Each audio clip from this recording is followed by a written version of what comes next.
Bonjour à tous, donc, je m'appelle Alexis, comme Julien l'a dit. Je viens de Paris, je travaille chez Google à Paris et je m'occupe des relations développeurs. Donc mon job c'est de vous parler de plein de technos différentes. Aujourd'hui ce sera effectivement l'intersection entre tout ce qui est mobile, Android en l'occurrence, et tout ce qui est cloud. Mais de manière générale, toutes les technos Google sont dans mon giron, on va dire, donc que ce soit toutes les API, tout ce qui est Chrome, tout ce qui est cloud, tout ce qui est mobile, Google+, YouTube, enfin tout ce qui est une API, tout ce qui est une histoire pour le développeur. J'ai soit des gens pour m'aider, soit je peux peut-être essayer de vous aider moi-même directement. Alors, aujourd'hui, je vais vous parler de quelque chose qui s'appelle le Mobile Backend Starter, Backend Cloud, pour votre appli Android. Je vais l'apprendre sous l'aspect Android pour l'illustrer, je vais vous en faire une démo. Vous pourrez même jouer avec si vous avez un téléphone ou une tablette Android.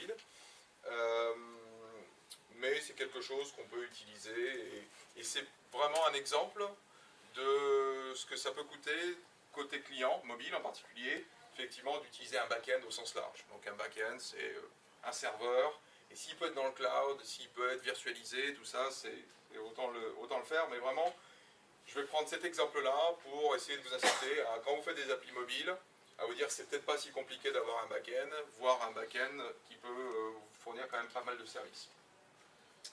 Alors, je vais juste revenir rapidement là. Ok, alors je vais juste vous poser quelques questions pour voir un petit peu qui est dans la salle. Qui se considère comme développeur mobile? Bon, une bonne partie, ça tombe bien. Qui a déjà fait du développement côté serveur, back-end, voilà, du PHP, du Java, ce que vous voulez, ok. Combien ont une appli mobile avec un back-end déjà? Une forme de back-end, quel qu'il soit. Okay. Parmi ceux-là, c'est dans le cloud ou pas? Ou c'est sur un serveur dans votre garage? Okay. Qui a déjà utilisé du cloud en général? Cloud. Ok, alors on va essayer de définir. On va dire de l'Amazon, de l'EC2 ou du Compute Engine, enfin de l'infrastructure as a service comme on l'appelle. Genre des machines virtuelles, je me connecte à distance, je la réserve, je me connecte, ok, quelques-uns. Du platform as a service. Ouais, quand même, au moins. Je vais vous parler un petit peu de ce que c'est et de pourquoi ça peut être intéressant pour vous. Ça fait partie des technos qui constituent le mobile backend dont je vais vous parler. Des gens qui ont déjà utilisé mobile backend? Ça vous dit quelque chose? Non? C'est bon, super, vous allez tous apprendre au moins un petit peu aujourd'hui. Alors, ce que je vous invite à faire, pour ceux qui ont un téléphone, c'est d'aller chercher une appli que vous mis sur le Play Store. Il y a une catégorie sample sur le Play Store qui permet de mettre en place et partager des librairies, des exemples de code. Alors vous pouvez la trouver en cherchant Mobile Backend Starter. Il n'y en a qu'une. Et sinon, il y a un lien là. Enfin bon, je vous remettrai le truc. Mais cherchez Mobile Backend Starter, c'est le nom de la présentation, c'est le nom de la techno et c'est le nom de l'appli sur le Play Store. Et si vous faites ça, on va pouvoir jouer ensemble pendant la présentation. Et à la fin, la motivation ultime, j'ai même quelques petits trucs à distribuer parmi, alors on va dire les bonnes questions et ceux qui joueront avec l'appli. Tu veux la trouver? Le code court, ouais, mais le code court, il marche pas. Il marche pas? Non. La dernière fois, ça c'est sûr? C'est un 0. C'est un 0. Quand T petit f, 0 O. Cherche-la, ouais. Ça sera plus simple. Il y en a qui l'ont trouvé? C'est bon? Au moins un qui l'a trouvé, elle existe? Ok, super. Bon, alors on va continuer. Alors, question qui n'a rien à voir. Ça dit quelque chose à quelqu'un, ça? Ok, quelques-uns quand même, ok. Bon, Ingress, c'est un jeu sur mobile qui n'a pas de sens ailleurs que sur un mobile. Et c'est un jeu qui n'a pas de sens, qui n'existerait pas s'il n'y avait pas un serveur pour gérer un état partagé. Parce que le but, c'est de se balader en ville notamment, et d'aller sur des portails, d'aller hacker un portail, l'attaquer, de lier des portails, enfin tout un jeu qui nécessite qu'on soit physiquement présent, et on joue à plusieurs, et deux factions s'affrontent. Donc il y a vraiment besoin de parler à un serveur. Et pourquoi je mentionne ce jeu-là en particulier? Parce qu'il y a plein de jeux potentiellement qui utilisent des serveurs, c'est que celui-là utilise des technos extrêmement proches de ce que je vais décrire aujourd'hui, et en particulier quelque chose qui s'appelle Google App Engine, qui est le moteur d'Ingress, au-delà de tout ce que vous pouvez expérimenter sur le téléphone. Alors si on prend une autre appli un peu classique, imaginez que vous avez lu toutes les présentations qu'il faut lire des experts en la matière autour d'Android, sur comment développer une bonne application Android. Vous avez lu toutes les présentations de Romain Guy, vous avez regardé tous les conseils de Nick Butcher sur comment faire du bon design. Vous êtes allé sur YouTube, vous avez regardé toutes les confs, vous avez eu tous les design guidelines. Vous avez testé votre appli sur téléphone, tablette, vous avez demandé aux potes de tester sur leur truc, et puis ça marche partout, donc vous êtes plutôt content. Vous avez déployé sur le Play Store, en bêta ou même en prod, et vous avez zéro crash, zéro ANR, hang, donc c'est bon, vous avez terminé. Et en fait, moi je pense que la killer feature pour beaucoup d'applis aujourd'hui, ou en tous les cas différenciatrice, c'est un peu comme cette appli, on ne voit pas très bien la copie d'écran, mais c'est une alarme. C'est vraiment le truc, c'est l'exemple qu'on fait quand on fait sa première appli. Alors celle-là, il se trouve qu'elle est quand même vraiment jolie. Elle est tellement jolie qu'on a embauché chez Google les développeurs, mais ça reste une alarme. Et en fait, la killer feature, le truc qui fait que quand même, elle est quand même super sympa, c'est qu'il y a de la synchro entre les alarmes que vous pouvez mettre sur vos différents devices. Vous avez un téléphone et une tablette. Quand vous mettez le truc à sonner à 8h du mat ou à 7h, ça sonne sur les deux, et quand vous l'arrêtez sur l'un, ça l'arrête sur l'autre. Ça a l'air de rien, mais c'est quand même le petit truc qui, en tout cas pour le premier qui le fait, va faire que cette appli va être remarquée. Et ça, ça nécessite un serveur, au moins un petit serveur pour arriver à implémenter cette fonction-là. Donc, voilà, vous n'avez pas terminé parce que vous avez la plus belle des applis. Je pense que, et c'est vrai quand on regarde les applis Google, Google Maps, ou commencez même par de la recherche Google, la puissance, elle vient du serveur, elle vient de ses capacités à avoir un vrai data center au service des utilisateurs. Alors vous allez me dire, c'est bien, mais moi je suis développeur Android ou mobile en général, et côté serveur, j'y connais rien, ou pas grand chose, et puis c'est probablement, compliqué, il faut que je m'y mette, et deux, surtout c'est pas drôle, c'est de la plomberie, c'est vraiment un truc, enfin moi ce qui vous intéresse c'est faire une belle appli graphique, la tester, la faire partager, et puis le côté serveur, c'est quand même pas forcément ce qu'il y a de drôle. Alors je suis pas d'accord, parce que moi j'ai tendance à aimer la plomberie. Il y en a d'autres, je suis pas seul, il paraît. Normalement, on est quelques-uns dans ce cas-là. Mais, effectivement, c'est pas forcément la tasse de thé de tout le monde. Donc en fait, moi ce que je vous propose, et c'est pas très très grand, là je suis désolé, mais quand je vous montrerai du code, ça sera un peu plus grand. D'abord une API qui ressemble à peu près à ça, qui dire, voilà, pour une appli comme celle que vous avez là, avec laquelle vous pouvez jouer, vous voulez poster des messages, poster un message, c'est créer un objet qui s'appelle, une classe qui s'appelle Cloud Entity, que vous allez typer, de lui donner un nom, c'est type guestbook, donc livre d'or en gros. Ça, on va arriver dans ce code-là quand l'utilisateur a cliqué par exemple sur un bouton qui est d'envoyer le message qu'il vient de taper. On va positionner un attribut message et aller prendre ce qui a été chopé dans l'interface graphique. Et après, on va faire un appel au backend cloud et insérer le nouveau post. Ça va, c'est pas trop compliqué jusque-là. Et on va être capable d'avoir un certain nombre de fonctionnalités qui en découlent, qui vont nous permettre de stocker des données. Les données, c'est quoi? Moi, je pense que le niveau 0 pour une appli mobile, c'est de pouvoir stocker des préférences, pour les récupérer parce qu'on a un nouveau téléphone ou parce qu'on a un autre périphérique sur lequel on veut récupérer les mêmes stats, les mêmes configurations. Un état partagé, alors là on est dans le cas du jeu par exemple, où on a besoin de partager des infos, ou le cas d'un chat ou d'une discussion comme vous l'avez là dans cet exemple-là. On peut envoyer des messages entre utilisateurs, c'est ce qu'on va faire, donc pour avoir cette fois-ci vraiment des échanges, c'est pas juste du serveur vers l'utilisateur, c'est différents utilisateurs qui utilisent le cloud pour partager des choses. Il peut y avoir des notifs au sens, j'ai une notif qui arrive et qui arrive dans un temps extrêmement court. Et surtout, on n'est pas dans le code en train de demander s'il y a un nouveau message, on n'est pas en train de faire du polling, on est vraiment en train d'être notifié. Et puis avec un cloud, on va également, ce GCM, un Google Cloud Messaging, typiquement c'est ce qu'on va utiliser là, il y a un serveur derrière bien sûr.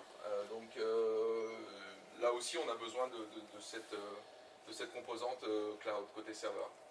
Et puis l'authentification, ça peut être quand même sympa d'avoir des gens qui échangent des messages et qui ne soient pas complètement anonymes. Et mieux encore qu'on ne leur demande pas de créer un compte pour votre appli ou de saisir un mot de passe compliqué sur un téléphone ou une tablette parce que c'est quand même pas la meilleure des expériences. Donc on va essayer de faire tout ça sans développer côté serveur. Tout ça le minimum, un peu de config quand même et surtout sans gestion d'infrastructure. On ne va pas vous demander d'installer une stack, LAMP, PHP, Java, serveur d'appli ou je sais pas trop quoi, des load balancers, de faire tout ça. On va essayer de vous offrir vraiment un service. Et ce service, parce que bon, vous pourriez, et surtout si vous savez faire, si vous aimez ça comme moi, vous dire ah mais moi je sais, mon serveur d'appli favori c'est celui-là, le load balancer, je sais comment le configurer. Et en gros, vous faites tout votre truc et vous avez la responsabilité de gérer toute l'infrastructure côté serveur. Il y a des gens qui adorent faire ça. Je rencontre pas mal de startups dans mon boulot et j'ai plein de discussions avec eux sur la meilleure façon de faire ça. Et souvent la conclusion c'est que c'est peut-être pas vraiment leur valeur ajoutée, c'est pas leur métier, il y a plein de gens qui font ça très bien. Et même si on sait faire, on a envie de faire, ça serait peut-être mieux de laisser ça à quelqu'un qui est responsable de gérer l'infrastructure pour vous. D'autant plus que c'est difficile de prévoir l'activité que vous allez avoir sur vos serveurs ou sur votre cloud. Là, l'appli, il se trouve que pendant une demi-heure, il y a quelques personnes qui vont l'utiliser. Les notions de pic, tout ça c'est intéressant, mais si vous gérez votre propre infra, ben, il y a des chances que vous avez besoin de prendre une machine qui va tenir la charge maximum que vous anticipez. Et le reste du temps, elle ne sera pas utilisée. C'est un truc très classique. Il y a plein de modèles différents de charges. Il y a des trucs où on a de la chance, c'est très linéaire. En gros, ça, dans la vraie vie, ça n'existe pas. Il y a des trucs où il y a des périodes d'inactivité totale. Vous faites par exemple un truc de type gestion de radar. Le week-end, en partant, tout le monde l'utilise. Le soir, dans la journée, par contre, pas grand monde. Si je prends cet exemple, c'est que vous connaissez peut-être Abonentendeur. C'est une application Android qui a eu beaucoup de succès il n'y a pas très longtemps, qui est en train de redémarrer. C'est basé avec un back-end App Engine là aussi.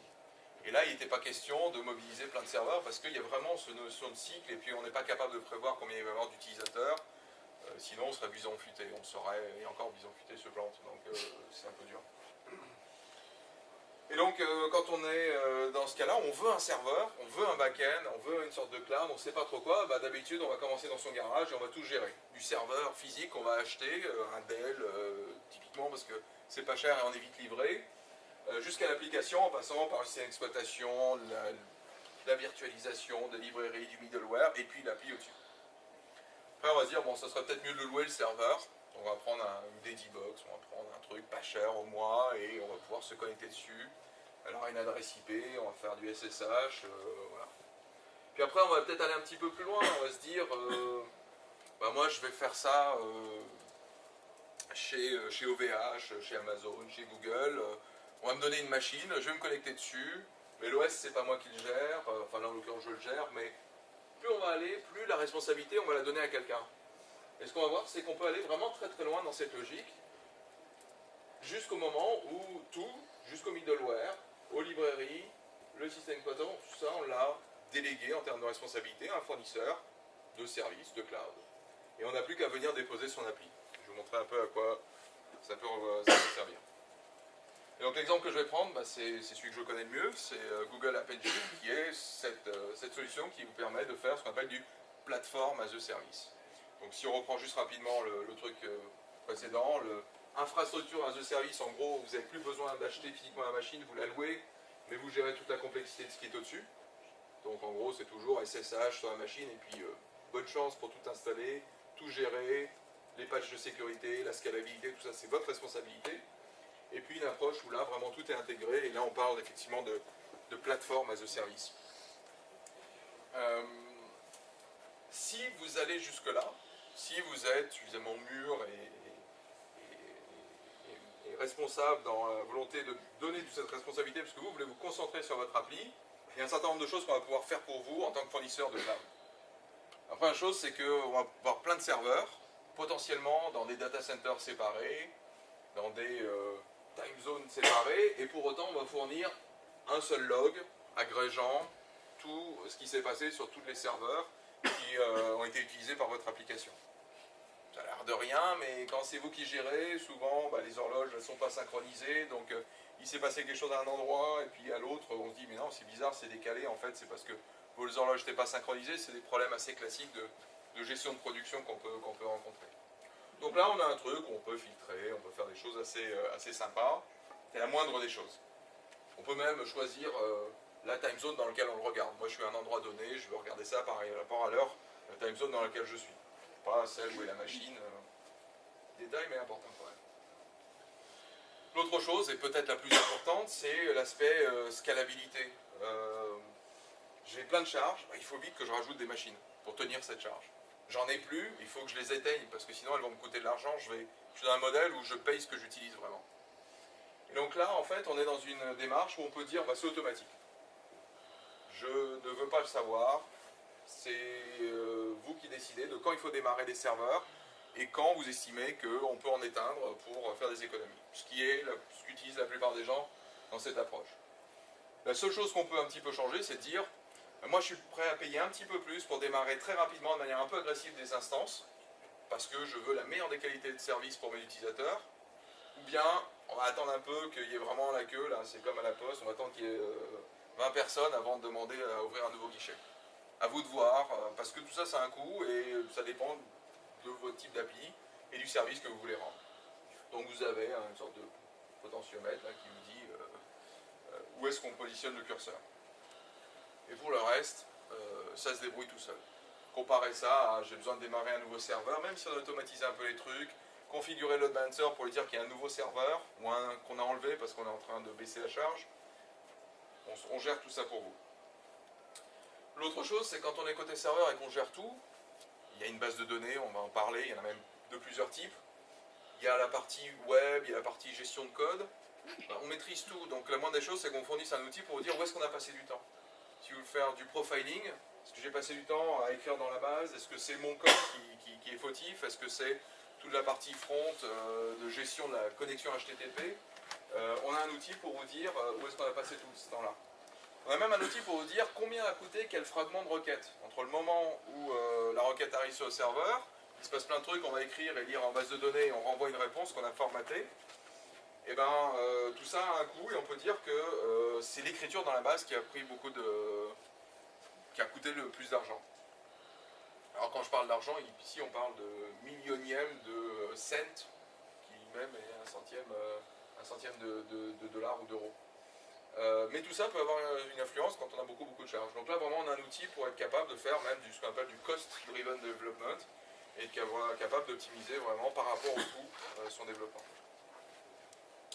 Une des autres choses qu'on peut vous fournir quand on est dans un environnement où vous avez donné la responsabilité au fournisseur, c'est une base de données classique telle que vous la connaissez, un MySQL par exemple, mais que vous n'installez pas, que vous ne patchez pas, que vous ne démarrez, que vous n'arrêtez pas.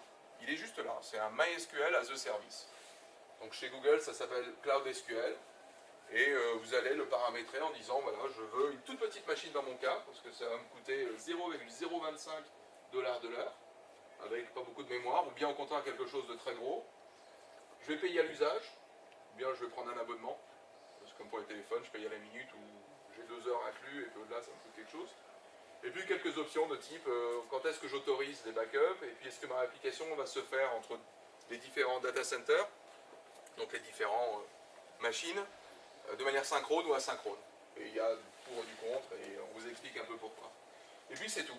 Et oui, il y a un truc quand même, on va vous dire, est-ce que vous la voulez, votre machine, aux États-Unis ou en Europe? Et pour des questions de latence, si on est en Europe, il vaut mieux choisir une machine en Europe. Mais c'est tout. Pas d'install. On vous dit quelle version de MySQL c'est, mais voilà, c'est pour info. C'est pas à vous de l'installer, c'est pas à vous de la patcher. Donc bien sûr, il y a une possibilité de faire des backups, je l'ai dit, mais de charger des bases et de s'y connecter à distance. Pour aller un petit peu plus loin, imaginez avoir le besoin de dire, voilà, vous vendez quelque chose sur votre site, internet, mais qui est accessible par le mobile aussi, et vous voulez tester quelque chose, vous voulez dire, ben voilà, 75% de mes utilisateurs, je vais leur proposer une remise de 25 €. Et au reste, aux 75% ou aux 25% restants, je vais leur offrir la livraison. Je vais faire ce qu'on appelle du A/B testing, je vais voir ce qui marche le mieux. Ben pour faire ça, avec App Engine, on est capable de dire, j'ai plusieurs versions de mon appli, toutes accessibles en même temps. Je peux avoir jusqu'à 10 versions de mon appli live, accessible. Il y a celle qui est par défaut, que tout le monde utilise. Et puis il y a celles qu'on peut aller, qui sont des prochaines versions qui vont devenir la version par défaut. Et je vais simplement être capable de balancer le trafic entre 2 ou N versions selon certaines règles. Et donc je vais être capable de faire des choses comme dire voilà, là j'ai 3 versions. Enfin, j'ai la version par défaut et 3 autres qui vont se prendre respectivement 10%, 5% et 5% du trafic. Et elles ont des noms, peu importe. Et je vais appeler ça du traffic splitting. Donc j'ai une nouvelle appli, je peux faire du A/B testing comme je l'ai fait, je la déploie, c'est une nouvelle version. Elle peut même être déployée par un système de gestion d'intégration continue. Et je peux aussi dire, moi j'ai une nouvelle version, je ne sais pas trop comment elle va se comporter, donc je vais mettre 3% sur cette nouvelle version. Je vais regarder les logs juste de cette version-là. Si c'est vraiment la cata, ben, j'ai que 3% de mes utilisateurs qui ont été impactés. Je repasse sur la... J'annule cette règle-là, je retravaille et puis on reviendra. Et puis si ça se passe bien, ben, je peux dire que je passe de 3 à 10%, à 50% ou directement ça devient la version par défaut. Plein de façons de jouer avec, c'est extrêmement simple. On dit voilà, je vais rajouter tant de trafic basé soit sur l'adresse IP, soit sur des cookies de mes utilisateurs vers tel ou tel. Voilà autre chose qui est vraiment très simple. Si vous n'aviez pas, si c'est vous qui étiez responsable de tout ça, ça devient quand même beaucoup plus compliqué à gérer. Et les critères, on peut les affiner, notamment l'adresse IP, dire une plage de l'adresse IP, par exemple, pour spécialiser les applis par rapport à une région géographique, on peut... Pas pour l'instant. D'accord. Pas pour l'instant. Aujourd'hui, c'est transparent, les critères. C'est complètement transparent. Pour l'instant, on considère que c'est une feature, pas un bug, que ça soit aussi simple. D'accord. Donc souvent, cette approche cloud, ou plateforme as a service, ça va être un compromis entre... Ah oui, il y a plein de trucs qu'on ne sait pas faire là. On ne peut pas se connecter sur la machine qui sert, sur laquelle tourne l'appli. C'est pas possible. Parce qu'il y a plein de trucs qui tournent dessus, on ne vous y donne pas accès, parce qu'il y a potentiellement plusieurs utilisateurs, pour les questions de sécurité, on ne vous donne pas accès.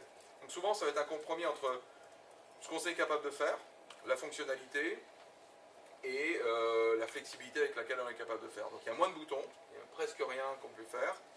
Ce que ça fait vraiment très bien, de manière très simple, mais ça fait que ça. Si vous arrivez à rentrer dans ce cadre-là, si vous arrivez à vivre selon ce régime de copropriété, parce que c'est ça, hein, c'est comme ça qu'on arrive à avoir des prix et des performances et en mutualisant un maximum d'applis, c'est génial, c'est super pour vous. Il y a des cas où on ne peut pas, effectivement on revient à ouvrir le capot et à gérer ça soi-même parce qu'on a vraiment un besoin extrêmement précis. Alors, imaginez vous avez votre cloud, vous avez votre serveur et vous voulez y accéder depuis votre téléphone. Comment ça communique entre les deux? Comment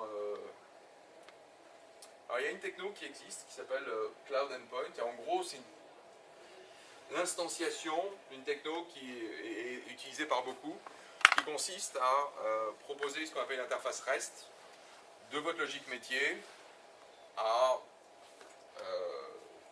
un peu à tout le monde, parce que mobile oui, mais à d'autres aussi. Donc REST, ça parle à quelqu'un ou pas du tout? Qui n'a jamais entendu parler de REST? Il n'y a aucun problème là-dessus. Ok.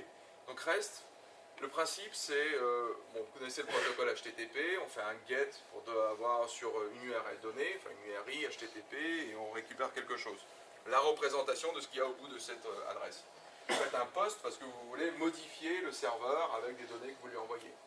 Si on va plus loin, il y a un put, il y a un delete, il y a un certain nombre de verbes HTTP. Donc là, l'idée de REST, c'est simplement de se dire qu'on va utiliser ces verbes pour manipuler des données qui sont adressables selon des URL. Donc si je veux accéder à la liste de mes messages qui sont dans l'application, je vais faire un GET sur la bonne adresse, qui va être nom de machine, port, / messages, / je sais pas trop quoi, et je vais récupérer un tableau JSON, typiquement, avec la liste des messages. Je veux en rajouter un, je vais faire un post sur la bonne adresse du message exprimé en payload, en JSON, de mon payload en JSON, qui va être pris côté serveur. Donc, toute donnée est représentée et adressable par une URI, et toute manipulation est soit un get, un post, un put, un delete. On utilise les verbes d'HTTP. Donc, on utilise vraiment les principes du web pour avoir une architecture assez simple. Et une fois qu'on a exposé quelque chose en HTTP, ben après, on est capable de le consommer avec plein de manières différentes. Hein. Des clients web, des clients JavaScript, des clients iOS, des clients... tout le monde parle HTTP.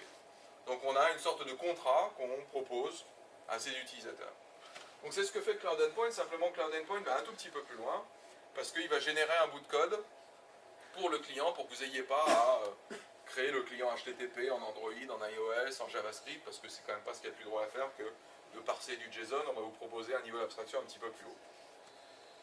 Donc c'est quelque chose qui va pouvoir adresser iOS, Android et Chrome. Donc ça, c'est les bouts de code qui vont être gérés. C'est géré sur App Engine, donc quel que soit, vous lancez un site web, et puis après l'appli iOS, et puis après l'appli Android, et là vous avez une croissance. C'est basé sur App Engine, donc il n'y a pas de problème de croissance. Hein. Aujourd'hui, on a des sites comme Snapchat qui fonctionnent sans aucun problème et qui ont des trafics monstrueux. Donc je pense qu'il y a de la marge avant que vous ayez des problèmes. Et donc le principe, c'est ce que je vous racontais, c'est vous avez une appli et vous allez exposer certaines de la logique métier sous forme de ce qu'on appelle un endpoint, REST, qui sera ensuite accédé par ces différentes plateformes. Alors là, ça va vraiment être petit pour lire. Alors je vais faire très vite. De toute façon, c'est pas ce qui est le plus intéressant. Mais donc, je prends des exemples de code Java parce qu'a priori, si vous faites un peu Android, c'est ce qui vous parle le plus. Donc j'ai une classe qui s'appelle Greetings avec une collection de messages. Elle est annotée avec une annotation qui s'appelle @API. Je lui donne un nom et une version. Ça va me permettre de construire l'URL à laquelle j'accède pour invoquer une de ces méthodes, qui en l'occurrence est getGreeting. Je vais lui passer un paramètre, et ce paramètre-là, en fait, ça va être, je vais aller sur nom de ma machine, /helloworld, /v1, ou l'inverse, et je vais passer un identifiant, et c'est cet identifiant qui va se retrouver ici, appelé dans la méthode. Et je vais renvoyer un truc qui va ensuite sérialiser, donc là c'est une chaîne de caractères qui va être sérialisée, formatée, dans un message JSON, à l'autre bout. Alors il y a plusieurs façons de faire ça. On peut être un peu plus verbeux dans la manière dont on fait ça, en disant notamment cette méthode-là, là c'est un get, donc implicitement c'est un get HTTP qui va faire qu'on va appeler cette méthode-là. Là on peut donner le nom qu'on veut à la méthode, simplement on va être obligé de spécifier le fait que c'est un post qui va nous rediriger, nous aiguiller vers cette méthode-là. Donc il y a un peu d'implicite, un peu de truc. Et ce qui est surtout sympa ici, c'est qu'après, est-ce que vous connaissez l'API Explorer? Vous avez déjà utilisé une API Google, API Maps, API... toutes ces API, en fait, elles sont construites avec la même infrastructure que je vous explique là. Et il y a en particulier un Explorer, que vous avez peut-être déjà utilisé, qui a été un peu revu ces derniers temps, qui vous permet de jouer avec votre API. Donc dire voilà le paramètre que je passe, voilà le JSON que je reçois, et ainsi de suite. Ben, ce même outil-là est utilisable avec Cloud Endpoints, avec vos propres API. Un autre point, c'est que appeler une API c'est bien, mais appeler une API de manière sécurisée, authentifiée, c'est un petit peu mieux. Donc on a la possibilité de rajouter un paramètre, ou d'en mettre un, qui est de type user. Donc ça c'est une API propre à App Engine, qui nous permet de récupérer l'utilisateur connecté, notamment quand on parle d'Android, il y a toujours, au moins sur les applis, sur les téléphones Google, où il y a un Play Store par exemple, un utilisateur créé. C'est cet utilisateur-là qu'on est capable de récupérer côté serveur. Et je vais vous montrer un petit peu comment on peut faire ça dans le cadre de Mobile Backend. Ce qui va permettre après rapidement d'avoir ces différents attributs, son mail et ainsi de suite. Bon, ça je vous laisserai regarder, la présentation de toute façon je la partagerai bien sûr. Donc les endpoints, ça c'est ce petit bout qui est dans Backend Starter, dont je vais enfin vous parler, qui vous permet donc de proposer des API REST, de développer côté serveur en Python ou en Java et donc d'exposer un bout de votre code en API REST. C'est les mêmes infras que les API Google, c'est ce que je viens de vous raconter. Et côté client, il y a beaucoup plus de choix que juste Python et Java. Donc il y a des librairies, Android, iOS, JavaScript, Python, Dart, PHP, pour tous les gens qui veulent côté client utiliser ces librairies. Il y a plein d'outils, j'en ai pas trop parlé, mais que ce soit Maven, qui fait du Java ici, presque tous. Voilà. Eclipse. Est-ce qu'il y a des gens qui sont passés en Android Studio? Un petit peu. Ils font du Maven. Est-ce qu'il y a des gens qui font du Maven? Du Gradle. Ok. Bon, donc il y en a pour tous les goûts. Hein. Donc globalement, pas au même niveau de maturité partout, mais il y a une phase de génération. On va regarder le code côté serveur. On va générer du code client. Donc tout ça il est instrumenté, y compris même dans Maven, si vous avez automatisé, vous avez un processus de build continu. Mobile Backend Starter. Donc il y a combien de personnes qui l'ont installé là, qui jouent avec le jeu? Je vais peut-être regarder. Ah, c'est cool, ça va être marrant. On va regarder les stats, ça va être sympa. Le serveur il est tombé. Je s'est planté? Merde, alors là pour le coup, ça me fout ma présentation en l'air. Je peux aller m'habiller. Je la lance à deux, là. Je regarde. J'avais partagé avec le coin du toggle l'adresse. Si, sur Twitter. Alors, c'est bon, les gens ont commencé à jouer avec. Ah non, Twin. Ça marche. Donc avec ou sans coding côté serveur. Si vraiment vous voulez coder côté serveur, il n'y a pas de souci, on va pouvoir vous permettre de le faire, mais tout ce que je vous ai expliqué, c'est arriver à le faire sans code côté serveur. Alors rapidement, l'architecture elle ressemble à ça. Vous avez votre appli avec votre livre d'or qui va parler à travers de endpoint à une appli qui tourne dans App Engine, donc qui a déjà été déployée, qui va utiliser une base de données qui s'appelle le Data Store. Je vais vous en dire deux mots. C'est pas une base de données relationnelle, c'est une base qu'on appelle NoSQL. Si vous connaissez des choses comme Bigtable, des papiers qui ont été écrits par Google, bah, typiquement c'est exactement ça, simplement mis à disposition des développeurs. Et on va intégrer GCM et donc les notions de notification. Donc plusieurs briques qui ont été agrégées dans ce produit, qui n'est pas un produit en fait. C'est vraiment un exemple qui va vous permettre de comprendre comment vous pourriez l'utiliser. Les gens qui sont partis en prod avec, il n'y a pas de problème, simplement on n'offre pas de support sur ce produit. On offre du support bien sûr sur tout ce que je viens d'expliquer, mais pas sur Mobile Backend qui est plutôt une appli de référence pour vous montrer comment on pourrait agréger tout ça. Ça marche bien je pense, mais voilà, pas de support là-dessus, pas à ce stade en tous les cas. C'est à peu près le seul point négatif. L'autre point que je voulais dire, c'est que tout ce que je vais faire, vous pouvez le faire de manière complètement gratuite. Dans App Engine, il y a des quotas, et des quotas qui sont remis à jour tous les jours, toutes les 24 heures. Ah oui, il y a des exceptions quand même, évidemment. Je vais aller voir ce qui se passe côté serveur. Donc c'est gratuit, donc tout ce qui est là, et vous allez voir que déployer le backend c'est extrêmement simple, et l'appli côté client, elle est sur GitHub, c'est pas très compliqué non plus. Donc voilà, donc ça c'est le truc. La première chose à faire, c'est dire moi je veux ma copie du backend pour mon appli. Donc c'est pas très compliqué, on va sur la console cloud de Google. Et une des premières choses qu'on fait, c'est créer un projet et on va vous proposer de déployer deux applis, dont le Mobile Backend Starter. Il va se passer quelques minutes et au bout de ces quelques minutes, vous allez avoir une appli déployée et pas utilisable parce que par défaut, elle est verrouillée. Il va falloir aller la déverrouiller dans sa page de configuration. Puisque dedans, il y a des endpoints, ben, vous allez être capable d'aller sur le nom de domaine qui vous a été réservé quand vous avez créé votre projet, .appspot.com qui est le nom par défaut de domaine pour App Engine, l'Explorer, et vous allez vous retrouver sur une page qui vous propose de jouer avec le Mobile Backend API. Et vous allez pouvoir jouer avec différentes API, et puis envoyer des données, voir ce qui revient, et ainsi de suite. Donc simplement déjà pour voir que dans le Mobile Backend Starter que vous venez de déployer, il y a une fonctionnalité qui vous permet de jouer avec ces méthodes.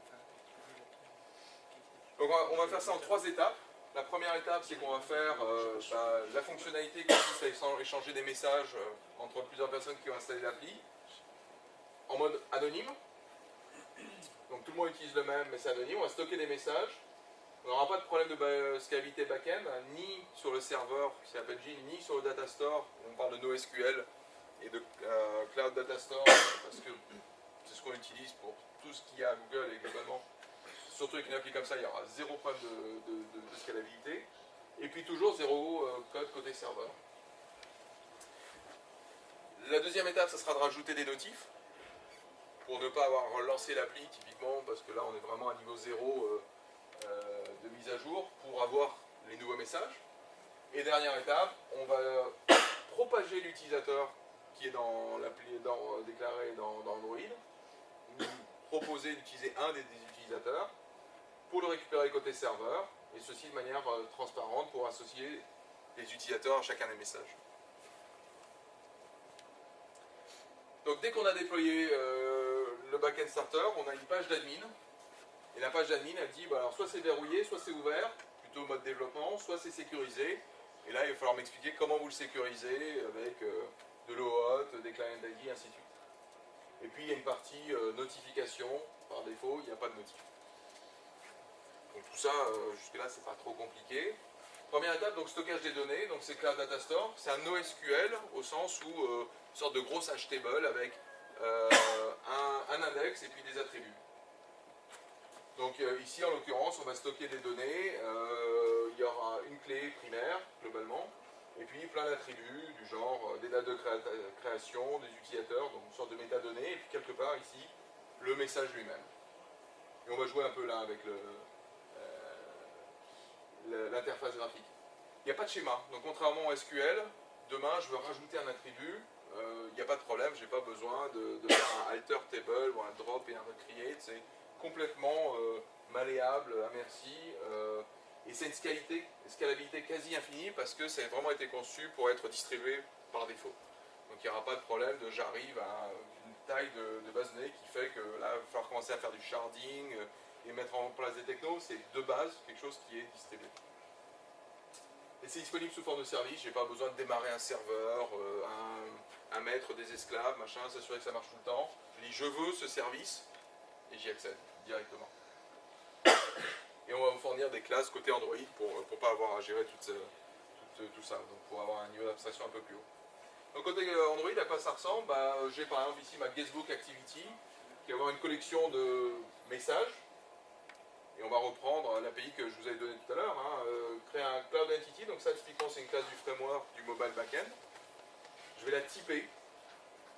Donc un peu, comme je disais, c'est à ce moment-là, c'est donc très tard, je dis voilà, ça c'est le nom de ma table en fait. Et donc là, guestbook, donc tous les messages vont être de type guestbook. Dedans, je vais dire un message, je vais récupérer pour l'attribut message parce qu'il a été saisi par l'utilisateur. Et là, je vais faire un peu plus propre que ce que j'ai fait tout à l'heure dans le truc. Je vais utiliser un handler, mais globalement, je vais appeler mon backend et je vais insérer dedans le nouveau poste. Et gérer le résultat. Donc, à ce stade-là, j'ai stocké des données, c'est partagé, tout le monde a accès à ça. Scalabilité, admin 0. Scalabilité max, admin 0. La notif, c'est du GCM. Qui a déjà fait du Google Cloud Messaging? Pas très compliqué, mais il y a un peu la première fois, il faut un peu comprendre comment ça marche. Donc là, en l'occurrence, vous avez créé votre projet dans lequel vous avez déployé Mobile Backend, juste en un clic.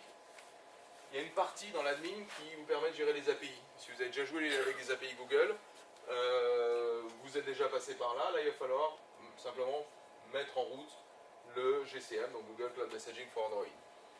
Bon, jusque-là, ça va. Ça ne devrait pas être trop compliqué. Au passage, la console a beaucoup été redesignée. Il y a eu beaucoup de changements ces derniers temps. Donc, pour ceux qui utilisent ne serait-ce que des API Google au sens large, vous avez dû voir pas mal d'évolutions ces derniers temps. Et là, ce qu'il va nous faire valoir, c'est une clé pour le serveur. Donc une clé qui va me permettre d'accéder à l'API. Donc je vais aller cette fois-ci là j'étais dans les API, là je vais aller dans ce qu'on appelle les credentials, et je vais générer une clé pour un nom de domaine qui est là où mon Mobile Backend Starter est accessible.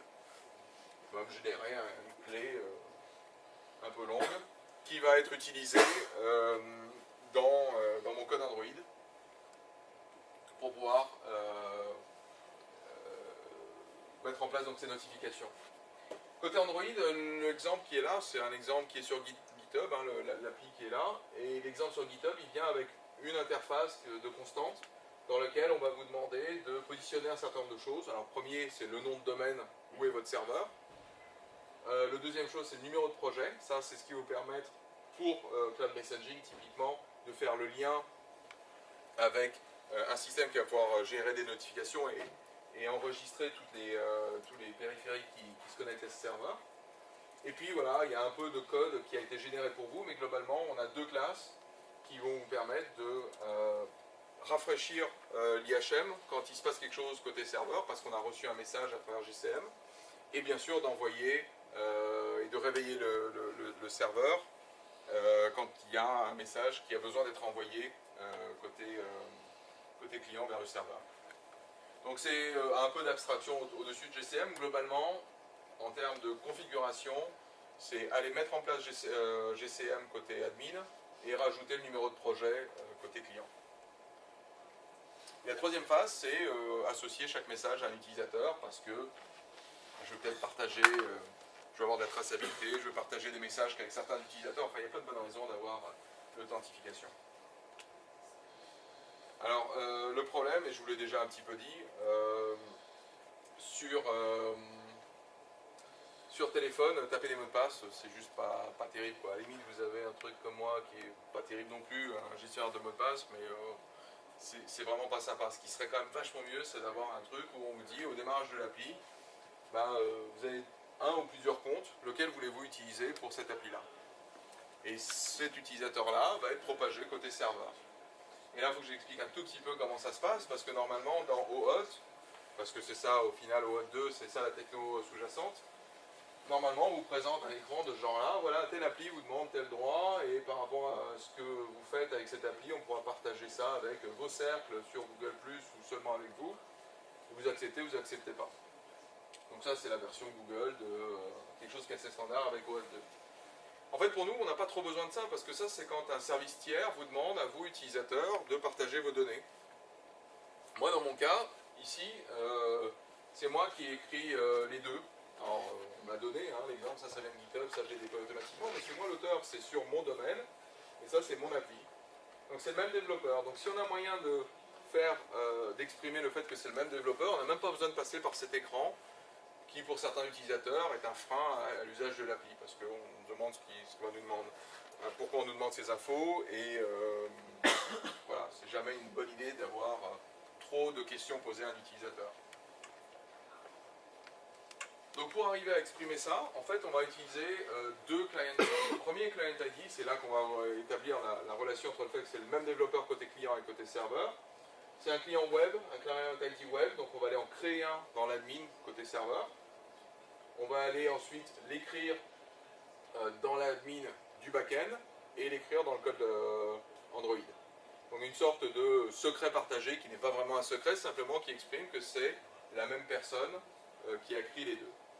Et puis il va falloir un deuxième client ID qui cette fois-ci est un client ID de type Android qui va être généré sur la base du SHA-1 du keystore utilisé. Et là, ce code généré, ce client ID généré, on n'a pas besoin de le mettre côté Android parce qu'il y a déjà une signature qui a été faite. On va simplement aller le reporter côté administration du backend. Il y a un peu de copier-coller, il y a un peu de cliquer là, copier ça, faire ces trucs-là, mais globalement, c'est pas très compliqué. Et en fait, le mieux, c'est que je vous montre tout ça pour terminer. Alors, on va repasser en mirror pour que vous voyez ce que vous faites. Alors, donc ceux qui n'ont... Alors, on va faire la chose suivante, c'est qu'on va aller sur la console par défaut. On va sur la console cloud. Et bon, il se trouve que j'ai pas mal de projets. En même temps, c'est peut-être le réseau qui... Non. C'est pas aussi lent. J'ai un réseau qui rame aussi. Déconnectez-vous. Non, bah non, c'est dommage. En même temps, pour la démo, c'est mieux de pouvoir le réseau. Ah.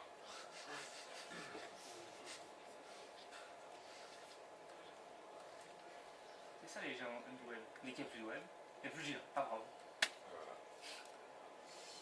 Voilà. J'en profite pour faire ma pub. Moi aussi, j'ai une communauté, j'ai un truc, ça s'appelle les développeurs Google en français. Donc, il y a plein de techno autour de Google. Il y a une communauté sur Google+, qui s'appelle Google Developers en français.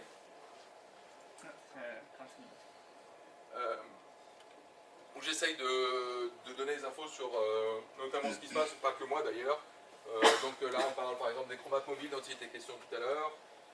Il y a un Chrome Experiment avec des Lego qui vient de sortir il n'y a pas longtemps. Donc plutôt orienté développeur, plutôt en français. Et à terme, j'espère pouvoir partager avec vous des vidéos qu'on enregistrera dans un studio qu'on a à Paris.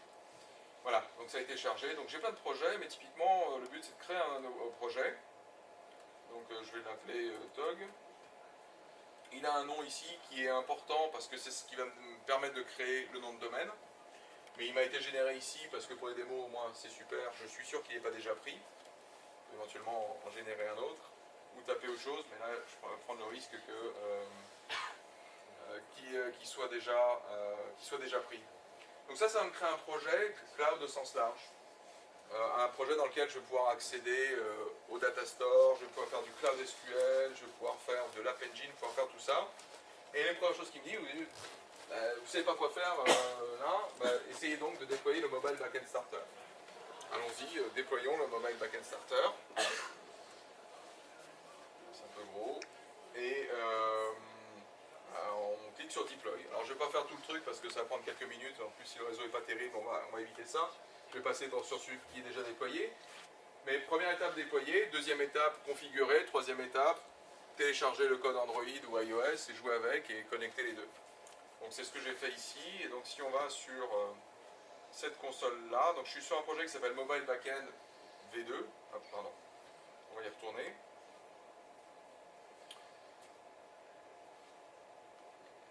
J'ai un peu de stats. Alors qu'est-ce qui s'est passé dans la dernière heure? Il y a eu un petit peu d'activité. On n'est pas remonté très très haut non plus. Hein. C'est pas hyper violent, mais c'est toujours intéressant. Je peux aller voir ce qui se passe côté Compute Engine. Je peux aller voir ce qui se passe côté Data Store. C'est ce qu'on va faire. Je peux gérer tout ce qui est autorisation, API. Ça c'est important pour l'aspect Cloud Messaging et pour l'aspect autorisation. Côté Cloud Data Store, souvenez-vous, il y avait le type, le kind. Et le kind, ici, il y en a plusieurs. Il y a de la config, et puis il y a le fameux guestbook qui est utilisé côté client. Donc ce que je peux faire, c'est avoir des stats par différents types, par date de création, tout ça. Et puis je peux bien sûr faire une recherche un peu à la SQL, mais avec moins d'expressivité. Ça, c'est un des mauvais côtés, un des points négatifs du NoSQL, c'est côté expressivité, on n'a pas la richesse d'un langage comme SQL. Mais ici, si je regarde ça, donc ça c'est tout ce qui a dû être saisi récemment. Alors on va essayer de scroller par là et de classer par... Alors pour le coup, j'ai... pardon.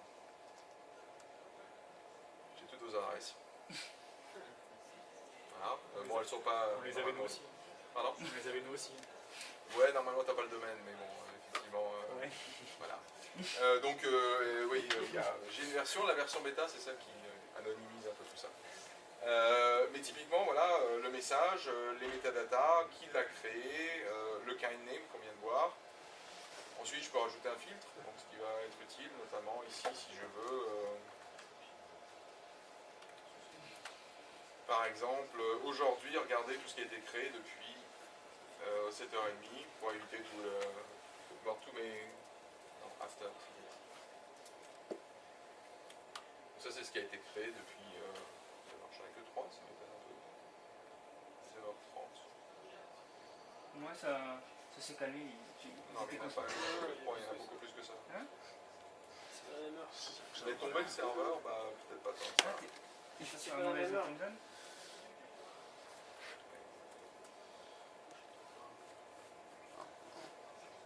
Non, parce que je repars pas avec. Hein. Regarde. Non, il y en a un peu plus, voilà. Donc, je sais pas, il y a peut-être une histoire là. Donc, on peut faire un minimum. Tout ça, je le fais graphiquement, mais il y a des langages où on peut programmer tout ça et y accéder de manière programmée.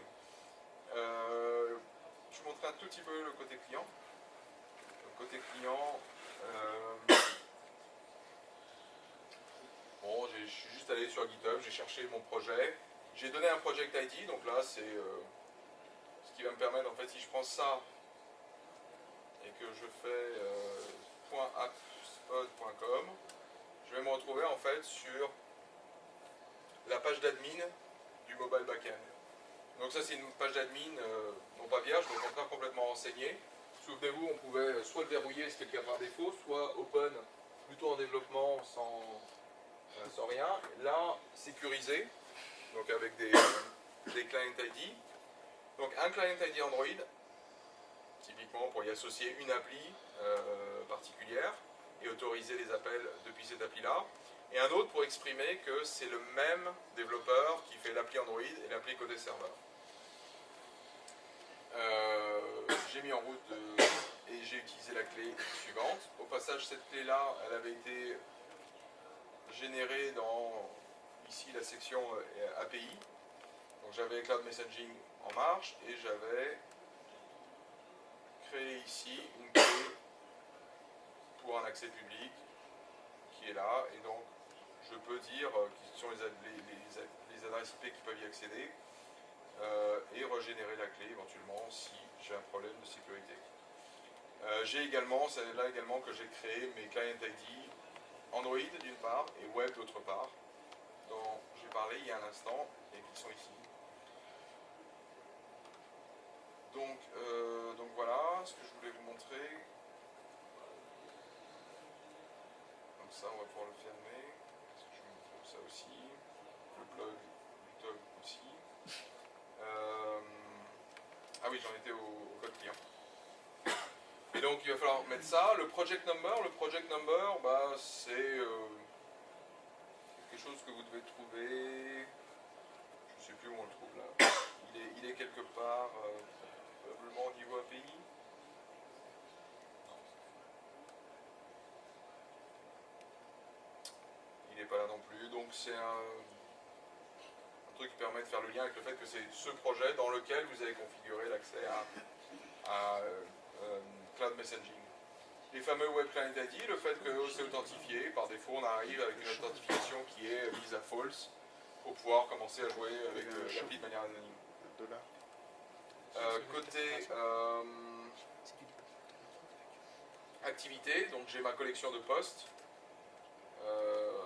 et typiquement ici sur click listener, non, chercher un new. Tac.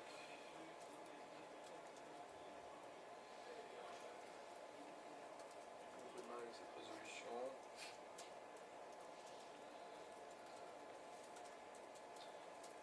Cloud Backend Fragment, non, Cloud Entity, c'est mieux. Voilà. Donc je fais un Cloud Entity avec un notype. Je vais positionner l'attribut message, lui donner une valeur, et puis ensuite balancer un certain nombre d'attributs qui sont eux plutôt des métadonnées, l'heure de création, l'utilisateur, ce genre de trucs là. Donc là on est sur une activité qui est Extended Activity, on ne vous force pas à hériter d'une classe, d'un framework. Par contre on utilise un fragment qui lui est celui qui vous permet de faire un truc qui est le Get Cloud Backend. Donc typiquement le fragment, si on a le temps de le regarder rapidement ici, tac, là.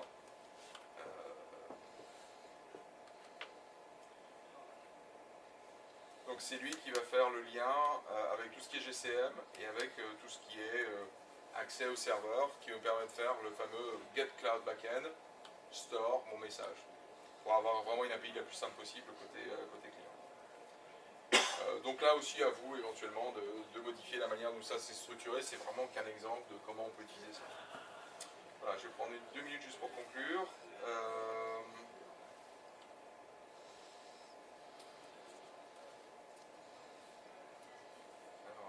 Si je retrouve mes slides.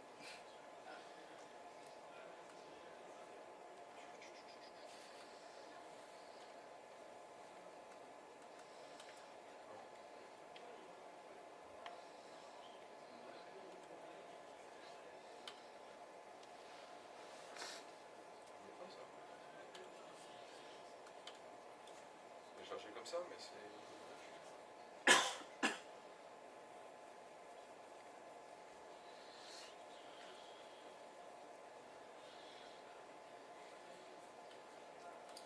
Alors, terminer pour vous dire que si vous aimez comme moi la plomberie, vous pouvez accéder au code du back-end. Il est aussi sur GitHub, il n'y a pas de souci. Pourquoi vous pourriez faire ça Éventuellement parce que vous voulez rajouter des endpoints, là il y en a un et tout passe par là. Si vous voulez en rajouter un, le spécialiser, si vous voulez collecter des données sur l'usage qui est fait de votre application par vos utilisateurs, quand il y a des transitions, quand il y a un log, vous voulez envoyer des stats sur un autre endpoint, plutôt que celui-là qui est utilisé pour stocker des données, disons, utiles, vous pouvez en créer un nouveau. Vous voulez utiliser un autre type de stockage, vous utilisez Cloud Storage, donc qui est un stockage de type fichier, un peu comme Drive. Vous voulez utiliser du SQL, que j'ai mentionné, mais qu'on n'a pas utilisé jusque-là, pas de souci. Vous voulez avoir une intégration avec Compute Engine, là on est sur une offre de type, un cloud de type plus classique, on va dire, où on a des machines virtuelles de tailles différentes, avec soit de l'Ubuntu, soit du CentOS, soit d'autres OS. Et là l'intérêt c'est qu'on déroute sur la machine. Et donc on y fait vraiment ce qu'on veut, on y fait tourner du code natif, on a du MapReduce, du ce que vous voulez. Vous l'aurez compris, côté App Engine, là, je déploie juste mon code, c'est tout ce que je fais. Vous voulez faire de l'analyse de données, vous générez plein de logs, mais derrière, vous allez essayer de donner un peu de signification à ces données. Il y a un produit qui s'appelle BigQuery qui permet de faire des requêtes sur des terras de données et d'avoir des résultats sur quelques secondes ou quelques dizaines de secondes. Là où historiquement, manipuler ce genre de données, c'était plutôt des technologies de type OLAP, des cubes et des badges qui tournaient des nuits entières pour donner un résultat. Donc pour toutes ces raisons, on peut avoir envie de customiser ou tout simplement pour s'approprier le code et pour le maintenir soi-même, d'utiliser côté back-end ce que vous trouverez sur GitHub. Alors je mentionnais quand même aussi, parce que si vous faites une appli, vous voulez avoir du succès et que vous avez les moyens de vous payer un développeur iOS, autant utiliser la même infrastructure et décliner le code qui vous est fourni, qui est là aussi sur GitHub, qui est de l'Objective-C. C'est plus du GCM, c'est du Apple Push Notification, mais il y a la même chose. Et donc tout ce que vous avez fait là n'est pas en approche Android only. Voilà, donc en conclusion, tout ça est assez bien documenté sur l'URL qui est ici. Toutes les étapes que je vous ai données de manière beaucoup plus détaillée. On est dans un environnement où on peut avoir codé serveur avec zéro développement, quelque chose qui vous permet de stocker des données partagées, authentifiées et qui montent en charge, avec de l'authentification de compte Google et des notifications, et puis la scalabilité, parce qu'on est dans cet environnement plateforme de service, et au final, à la limite, oubliez tout ce que je vous ai dit sur App Engine, tous ces termes, tout ce cloud. Ce qui est important, c'est que le cloud, c'est quelque chose qui est vraiment intéressant, à mon avis, pour vous, développeurs d'applications mobiles, et pas si compliqué, surtout si vous êtes prêt à abandonner cette responsabilité, et vous avez cette maturité d'abandonner la responsabilité de tout ce qui est infrastructure. Donc voilà ce que je voulais vous dire sur ce Mobile Backend Starter. J'espère que demain vos applis auront de plus en plus des backends, et si en plus ils sont sur le cloud, ça sera mieux. Voilà un exemple. Je pense que la puissance et les belles applis mobiles de demain, ce seront celles qui auront de plus en plus de puissance en fait côté serveur, qui arriveront à travers des petits des devices. Pour ajouter 2 minutes s'il faut, s'il y en a qui ont des questions. Et vous me retrouvez, je suis Alexis MP à peu près partout. On va prendre, ça s'est levé par là-bas, on va essayer de les faire rapide. Est-ce que c'est compatible Safe Harbor ou pas? Est-ce que c'est compatible Safe Harbor ou pas? Alors, Safe Harbor. Donc, tu as une boîte qui te demande ça explicitement? Sinon, moi, je stocke des données privées de sociétés Ouais, ouais. Et du coup, Donc, la réponse qu'on a par rapport à ça, c'est que tu as le choix d'héberger ton appli et tes données sur des data-centers qui sont soit aux États-Unis, soit en Europe. C'est pas les deux, c'est l'un ou l'autre. Et notamment pour des questions de données où on garantit que si tes applis et tes données sont en Europe, elles resteront en Europe. Donc elles seront quand même hautement disponibles parce qu'on a plusieurs data centers en Europe, mais elles resteront en Europe. Donc après c'est plus une discussion légale sur est-ce que c'est suffisant ou pas. Pour plein de gens c'est suffisant, pour d'autres ça ne l'est pas. Et voilà, si tu veux par exemple garantir que les données restent en France, je ne peux pas te le garantir. On n'a pas de data center en France. Donc on a encore moins de 2 pour garantir le dispo. Attends, je vais prendre juste, on va essayer de faire vite. J'ai une question en fait sur la partie open, c'est côté client, on pense synchroniser avec des SQLite ou ce genre de choses. Réponse courte, pas dans le périmètre de ce que j'ai présenté. Non. La synchro, c'est un problème, malheureusement. Moi, à ma connaissance, même Google n'est pas arrivé à résoudre ce problème. C'est vraiment un problème compliqué. Stocker côté client, c'est pas difficile, mais après, réconcilier les données, parce qu'il y a eu des modifs côté serveur, en plus quand c'est des données partagées, c'est pas forcément simple. Et en tous les cas, dans tout ce qui est proposé là, toute la partie client, là pour le coup, c'est vraiment de la démo, hein, tout ce que j'ai pas. La valeur de tout ce que j'ai proposé, c'est plutôt côté serveur, et avoir des bibliothèques sur lesquelles on va construire. Et dans ces bibliothèques, il y a zéro fonctionnalité de stockage offline. Mais c'est une vraie demande, hein, c'est pas, je dis pas que le problème n'existe pas. On va faire comme ça par là, et puis on va... Si demain une entreprise me demande combien ça va lui coûter si tu passes par... C'est une très bonne question.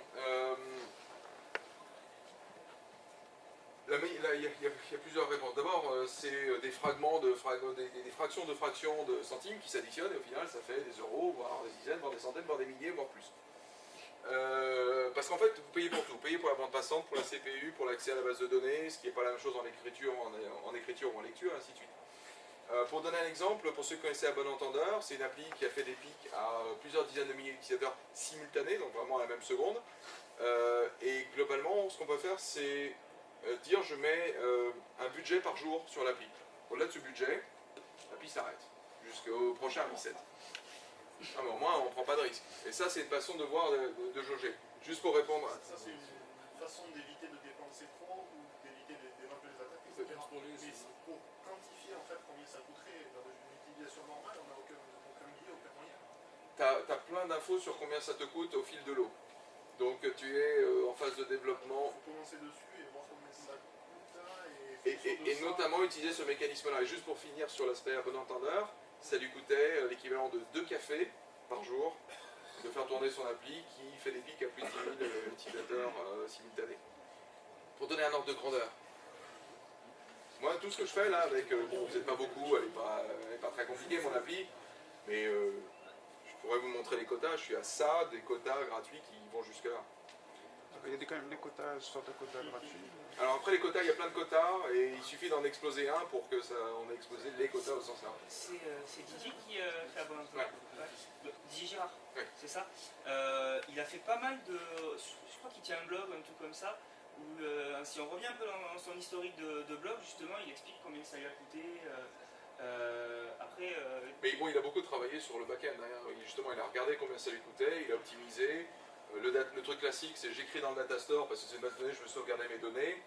Et ça a un coût. Et il y a un service qui s'appelle Memcache qui permet, pour zéro, d'améliorer très largement les performances. Je lui ai déjà posé la même question que toi pour le boulot, et j'ai eu la même réponse. Ça m'a pas suffi. Par contre, moi j'ai trouvé des trucs là, parce qu'il ne doit pas les avoir en tête. Il y a une grille très précise sur le site de... Le coût, il est public, ouais. Voilà. Ça coûte tant de centimes par mégabyte. Mais... C'est très difficile à évaluer Ouais. a priori en fait. Ouais. Bah, nous, on a vraiment pris le parti pris de facturer ce qui, à l'usage, vraiment, tout. Avec une précision et une granularité, alors on ne peut pas aller au-delà. C'est vraiment à la bande passante d'un côté, le CPU, le tout. Donc après, et donner des outils de transparence pour que tu puisses voir effectivement où tu peux agir pour baisser ta facture. Après, le truc, on va encore un peu plus loin. Là, dommage, je ne peux pas vous en parler vraiment maintenant, mais on propose des crédits, $2000 de crédit pour jouer, pour voir, pour faire toutes les bêtises, pour que ça ne prête pas à conséquence. Donc c'est une sorte d'avoir, de je sais plus si c'est 1000 ou 2000. Et ça marche pas en ce moment, on est en train de refaire le système que ce soit plus facile, mais pendant un certain temps, et ça va revenir, on distribuait voilà, des coupons qui permettent aux gens de se lancer pour voir, quoi, et que ça ne prête pas à conséquence. Je suis abonné à tout ce qui est réseau GDG. Ça, quand il y a des annonces comme ça part depuis Mountain View, c'est balancé tout de suite sur la mailing list mondiale. Donc dès que c'est republic, je repartagerai par le TOG, vous inquiétez pas. Ouais, je m'en fie pas après, mais je vais en prendre encore une ou deux, et puis après on va passer la main, sinon on va finir vraiment tard. Une question. Vas-y, les deux là, je vous réponds. Les data zones, tout ça, il y avait Europe, US, on peut déployer sur plusieurs data zones. Non, c'est pour l'instant, c'est que Europe ou que US. Juste pour finir, c'est un lien, il me semble avoir vu passer système de multiplayer sur Google. De multiplayer. Ouais. Donc il y a un truc qui s'appelle le Game Services, qui fait partie des Play Services sur Android. qui permet de faire du multiplayer. Mais ça va un peu plus loin, c'est un petit peu différent, mais c'est très orienté jeu. Et ça, on pourrait le spécialiser pour en faire un truc de jeu. Si c'est déjà un truc de jeu, regarde le Play Services, c'est probablement plus adapté. Et surtout, c'est un service. Il y a zéro, là, tu as encore moins de choses à gérer. Tu n'as même pas à gérer un service côté serveur. Ça, Tu fais que le consommer. ça, par contre, si ça t'intéresse, je pense qu'il y aura des moyens de faire une conférence entière là-dessus. Ouais, moi j'ai vu le côté multiplayer, j'ai vu en asynchrone, en synchrone. Alors, mais là, ça va très loin cet API-là parce qu'ils vont même regarder la topologie réseau des utilisateurs et si les 3 utilisateurs ou les N utilisateurs sont dans la même pièce, on va utiliser le réseau local. Donc ça ne va même pas passer par un serveur. Je peux essayer de me renseigner pour avoir un conférencier là-dessus parce que c'est vraiment intéressant sur tous les play services pour le jeu. C'est depuis la Google I.O. l'année dernière où il y a eu une grosse release majeure de fonctionnalités en plus cross techno. Si je dis pas de conneries, tu peux Ah, utiliser c'est pas iOS. comme Android, non, c'est Et web. je peux essayer d'avoir un conférencier là-dessus. Je note. C'est quoi le degré d'intrusivité de Google sur nos données? Alors là c'est pas exemplaire. Hein. Là, ce que je vous ai montré, d'abord, j'aurais pas dû vous montrer les. Ça peut récupérer avec l'authentification, là on l'a vu. Mais de manière générale sur nos données, est-ce que Google scroll Non. Alors, donc il y a un contrat. Non, mais il y a des termes d'utilisation, hein, le truc que personne ne lit, tout le monde accepte quand tu. Donc les terms of service. On explique ce qu'on fait avec les données. En termes d'utilisateur, tu peux être soit dans la version gratuite, soit dans la version payante avec une carte de crédit, soit en compte entreprise. Et dans le compte entreprise, on va spécifier encore de manière plus précise, notamment le fait que personne ne regarde jamais les données. Donc quand quelqu'un regarde des logs, par exemple, parce qu'il y a eu un problème, on veut comprendre ce qui s'est passé, toutes les données ont été anonymisées. Donc les données, ça ne nous intéresse pas là-dessus du tout. Non, Il y a que NSA qui regarde. Google ne regarde pas. sur le cloud, pas du tout. C'est d'abord parce qu'elles ne nous appartiennent pas, ces données. Donc on s'interdit de les regarder complètement et on ne vous a pas demandé l'autorisation de les regarder, donc on ne les regarde pas. Et du coup, elles sont sécurisées par vos NSA non plus. propres sécurités. J'ai déjà fait la blague. Elles sont sécurisées par plein de choses. La sécurité, c'est la somme du fait que j'ai beau avoir un badge Google, j'ai pas le droit de rentrer dans un data center, j'ai rien à y faire. C'est une sécurité qui s'applique à nos données. Voilà, ouais. Et un admin, un gars, j'ai des collègues qui bossent sur App Engine et à un moment donné, ils ont besoin de débugger le truc pour comprendre ce qui s'est passé. Ils n'ont pas accès à vos données. Ou s'ils ont accès à des données utilisateurs, c'est des données qui ont été anonymisées complètement. Je dis peut-être une connerie, mais de toute façon, les outils comme ça qui sont donnés, enfin qui sont donnés entre guillemets, mais qui sont disponibles pour des tiers, c'est exploité par des solutions Google en premier, quoi. Vous êtes vos premiers bêta-testeurs sur ce genre de truc, non? Pas forcément. Je suis pas sûr de comprendre ta question. Est-ce que. Non, mais Vous êtes le premier utilisateur. Alors App ça, Engine, App Engine, on l'utilise en interne tout le temps. Il y a plein Voilà. d'applis que vous utilisez qui ont été construites avec App Engine. voilà. Parce qu'en interne, c'est la même chose. On préfère avoir des développeurs qui développent l'appli que des développeurs qui développent l'appli et 3 qui sont dédiés à gérer l'infra. C'est ça. Non, mais il n'y avait pas de lien par rapport à la sécurité particulière. Non, enfin, c'est juste pour compléter l'idée du ce que vous appliquez à vous, vous l'appliquez Tout à aux fait. autres. Que je réponds à la dernière question. Oui, voilà, c'était juste pour savoir quelle était du coup, à cause de tout ce concept-là, la compatibilité avec des applis open source, comment on peut arriver à maintenir une appli open source avec ce système-là. Côté serveur, Ben, non, mais Côté même côté cloud, code, ou- parce que je vois qu'il y a beaucoup d'informations très axées sur le compte, des choses comme ça. Est-ce que on peut gérer plusieurs utilisateurs, voilà. Quelle peut être la compatibilité avec une appli open source et plusieurs développeurs? Parce que déjà, on voit qu'il y a un développeur, il y a l'accès via un développeur, mais est-ce qu'on peut gérer plusieurs développeurs? par rapport à l'idée que c'était le même développeur Voilà. qui fait le client et le serveur. Non, c'est des choses qui n'ont rien à voir. Là, il y a le même utilisateur qui a déployé les deux. Donc, typiquement, ici, c'est un compte qui a créé le projet cloud. Et c'est ce même compte qui a déployé l'appli, par exemple, sur le Play Store. Et après, de part et d'autre, tu as la possibilité d'avoir une équipe de développeurs qui partagent le même projet cloud ou qui ont le même compte sur le Play Store, par exemple, ou qui partagent. Donc, quand tu as une appli qui est déployée par ta boîte, tu peux avoir N personnes qui ont différents rôles, admin, déploiement. Donc, non, il n'y a aucun souci là-dessus. Bon, je vais essayer le